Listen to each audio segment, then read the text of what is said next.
ہے ہند میں انوکھا مرکز تحفظ دین، یہ دین کا ترجمہ ہے مرکز تحفظ دین۔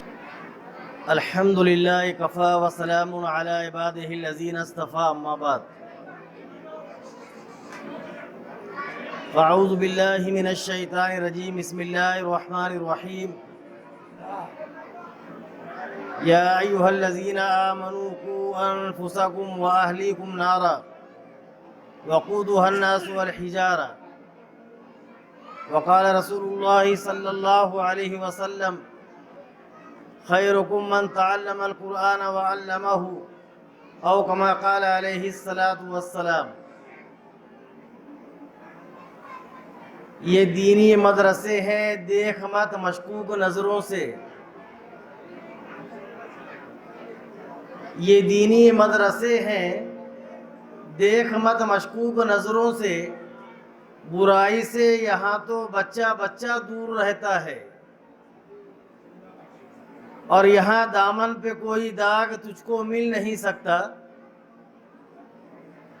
یہاں دامن پہ کوئی داغ تجھ کو مل نہیں سکتا، یہاں تو سب کے ماتھے پر خدا کا نور رہتا ہے۔ انہی بچوں سے قصر زندگی تعمیر ہوتے ہیں، اور یہی بچے ہمارے خواب کی تعبیر ہوتے ہیں۔ برادران محترم اور عزیزان گرامی، مدرسہ فیض القرآن مسجد عائشہ چاکن میں کے پروگرام میں آج آنے کے بعد مجھے ایک پرانا واقعہ یاد آیا کہ ہندوستان کا ایک بہت بڑا اور مشہور شاعر جب بمبئی پہلی مرتبہ گیا اور بمبئی پہنچا تو اس نے ایک شعر کہا۔ بھائی صرف 5 منٹ کے لیے خاموشی اختیار کر لے، صرف وہ 5 منٹ۔ میں آپ کی بے چینی کو سمجھ رہا ہوں، وقت تو کافی ہو گیا ہے۔ ہندوستان کا مشہور شاعر بمبئی پہلی مرتبہ جاتا ہے اور بمبئی دیکھنے کے بعد ایک شعر کہتا ہے کہ ارے بمبئی تجھ پہ پیروں کا سایہ، ارے بمبئی تجھ پہ پیروں کا سایہ، جیسا تجھ کو سنتا تھا ویسا ہی پایا۔ آج چاکن میں آنے کے بعد اور بھائی شعیب سلمہ کے اس کارکردگی اور محنت کو دیکھنے کے بعد میری زبان پر یہ شعر آنے لگا کہ ارے شعیب تجھ پہ ماں باپ کا سایہ، اور جیسا تجھ کو سنتا تھا ویسا ہی پایا۔ ہمیشہ میں ایک بات کہا کرتا تھا کہ اللہ تعالیٰ صلاحیت کو نہیں دیکھتے بلکہ صالحیت کو دیکھتے ہیں۔ یہ ہمارا بھائی نہ ماشاءاللہ عالم دین ہے، نہ حافظ قرآن ہے، مگر اللہ تعالیٰ اس نوجوان سے کتنا بڑا کام لے رہا ہے، ہم اندازہ بھی نہیں لگا سکتے۔ عزیزو، ہم جو ہے اسٹیج کے آدمی ہیں، کئی مکتب کے پروگرام میں ہمیں جانا ہوتا ہے، مگر قسم کھا کر یہ بات میں یہاں پر کہہ سکتا ہوں کہ الحمدللہ ثم الحمدللہ یہ پہلا مکتب کا ایسا پروگرام ہے جو اتنے منظم طریقے سے، اتنی ڈسپلین کے ساتھ منعقد کیا گیا، اور اتنے بہترین انداز میں طلبہ و طالبات نے اپنا پروگرام پیش کیا۔ اور یہ بھی پہلی مرتبہ دیکھنے میں آیا کہ اس مکتب کے اس پروگرام میں اتنے بڑی تعداد میں آپ حضرات یہاں پر شریک ہیں، خواتین بھی شریک ہیں، آپ حضرات بھی شریک ہیں۔ یہ آپ کو دینی تعلیم سے لگن، اولاد سے محبت، اس کی علامت ہے۔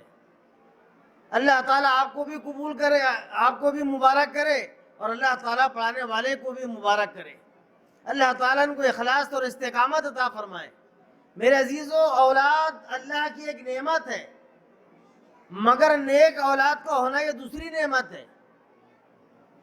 تو آپ حضرات قابل مبارکباد ہے کہ آپ کے بچے اور بچیاں، دیکھیے میرے ذہن میں بہت ساری باتیں تھی کہ لڑکیوں کی فضیلت بیان کروں، یا مستورات کے تعلق سے کچھ باتیں عرض کروں، یا قرآن کریم کی فضیلت کو بیان کروں، یا مکاتب کی جو ہے فضیلت کو بیان کروں یا حالات حاضرہ کے تعلق سے کچھ باتیں عرض کروں، مگر وقت تو اس کی بالکل اجازت نہیں دیتا۔ آپ کی بے چینی میں محسوس کر رہا ہوں، مگر یہ بات بھی صحیح ہے کہ اتنا لمبا سفر کرنے کے بعد بھی میں اپنے دل کی جو آواز آپ تک پہنچانا چاہتا تھا وہ نہیں پہنچا سکا، مجھے اس کا احساس ہے، اور میں آپ سے وعدہ کر کے جا رہا ہوں۔ ابھی تو الحمدللہ 3 تاریخ کو میرا حج کا سفر ہے، دعا کیجئے کہ اللہ تعالیٰ آسان فرمائے اور قبول فرمائے۔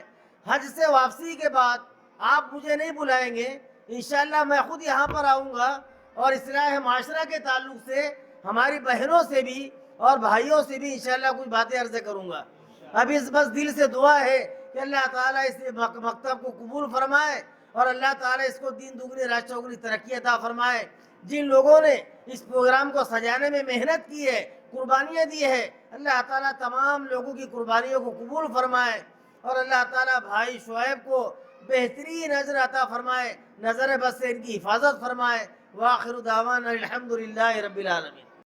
ہے ہند میں انوکھا مرکز تحفظ دین، یہ دین کا ترجمہ ہے مرکز تحفظ دین۔